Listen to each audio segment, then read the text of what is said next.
What up, fight fans? This is Kurt DeVille with Counterpunch Boxing News, and this video is actually the rebuttal and the reply from Bernard Hopkins after Bernard heard what Golovkin said about his resume being stronger and better than his. Bernard Hopkins is a very vocal guy. He's always been a vocal guy.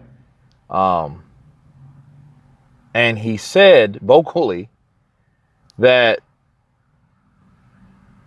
Golovkin should pick or should choose his fighters and challenge himself more abundantly than he has. Meaning the fights that he's taking, like Vinus Ramadorosian, should never be, according to Bernard Hopkins. And Bernard Hopkins also said he gives him no snowball's chance in hell that he's going to win Saturday night. And, you know, I always think you got a puncher's chance, and I used to think that, but you got to remember something. You're talking about Gennady Golovkin. Gennady Golovkin has one of the best chins that, you know, that's one of his strengths, okay? His chin. His ability to withstand punches. Not only big punchers, because he really doesn't take a lot of big punches, okay? You know, Canelo hit him with some shots, but Canelo's punches are very overrated, okay? You know, and that's another story. But, like, he didn't really take a lot of punches from Curtis Stevens or David Lemieux, you know, or guys that could bang, you know what I mean? So, or even really Danny Jacobs. He took some shots, but even those shots from hard-hitting guys proved that he could take those shots. So, no, he doesn't have a puncher's chance. Martirosyan, I see Martirosyan being stopped on the stool. I don't think he'll be stopped. You know, he might get stopped by a body shot because Martirosyan is a lean guy. So look for that. That could happen. Liver shot, done quickly. Martirosyan, one thing about him, he's not a weak fighter. He's a tough guy, you know, and a very tough competitor. But, you know, again, coming up to a new weight class, you know, and but back to Bernard. Bernard said, you know, he really criticized the picks and chooses that Golovkin has made, you know, and compared to his own. And I have to agree with Bernard Hopkins 100%. You know, Gennady Golovkin, if he really wanted to challenge himself, you know, I mean, because you see these guys, they do the same thing. You know, they get to a certain level, then they kind of just start to thin away, like thin out, and, you know, and then their competition gets, you know, if he didn't fight Canelo, how would you, you know, you'd want to at least replace Canelo with somebody worthwhile, you know, and then that's bad on his markability because, you know, they're slashing prices in half because of this fight. It's no longer on pay-per-view. But if he would have got someone like Andrade, an undefeated fighter, you know what I mean, instead of Vinus Martirosyan. And by the way, Andrade beat Martirosyan. So that tells you that this was just a cherry pick. I get it. He had to find an opponent quick. But he should have done that with some balls, okay? Like, Bernard Hopkins fights the guys that they say not to fight. And that's the spirit of a warrior. That's a Hall of Famer. That's an all-time great. You know, he will go down as one of the best middleweights, period. Gennady Golovkin, if he's worried about banking on his, he's sadly mistaken. By doing things just like this, fighting guys like Vinus Martirosyan, no, you will never get beat. You know, unless you get too old and you miss a step and you get old overnight and you're fighting someone worth a shit, maybe like Billy Joe Saunders that can outbox you and you can't catch him because he's still fresh in his prime where he needs to be physically. Okay, that might happen. But fighting guys like that, and I say the same thing about Gennady Golovkin I say about Manny Pacquiao, even though Manny Pacquiao's fighting Lucas Matisse, which is a interesting match. You know, I'm not talking about that particular bout, but Manny, you know, Golovkin is acting a lot like Manny when he's taking fights like Jeff Horn, a cherry pick that went wrong, right? Like Gennady Golovkin. You're 36 years old and you're fighting guys and you're overlooking guys that are much more credible, okay? So I can understand the frustration of Bernard Hopkins, especially when his eyes lit up when he heard that Gennady Golovkin said his resume was better. You know, coming from a guy just right off the top, De La Hoya knocked him out. Only guy to knock out De La Hoya. Pacquiao made him quit, but no one ever knocked De La Hoya out before.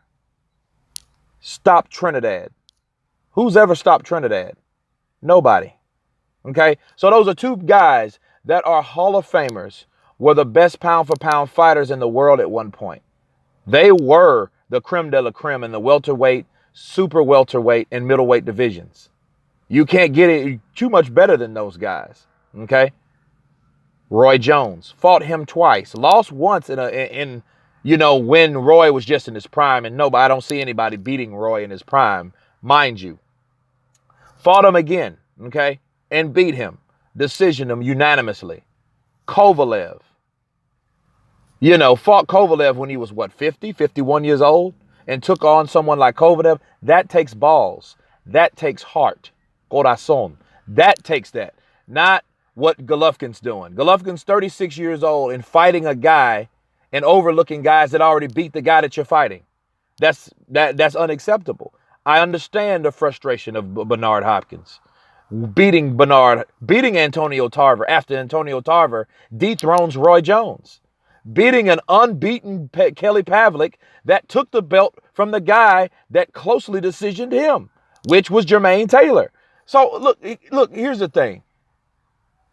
He is nowhere near Bernard Hopkins, but a lot of these guys, if they want to be all-time greats, and I don't think they do. I honestly don't think that Golovkin wants to. And then and look at this. Listen, the record, okay. The record of Bernard Hopkins means a lot to him. And I understand why it does. It means a lot to him because he's done a lot more in his career with the guys that were available for him. With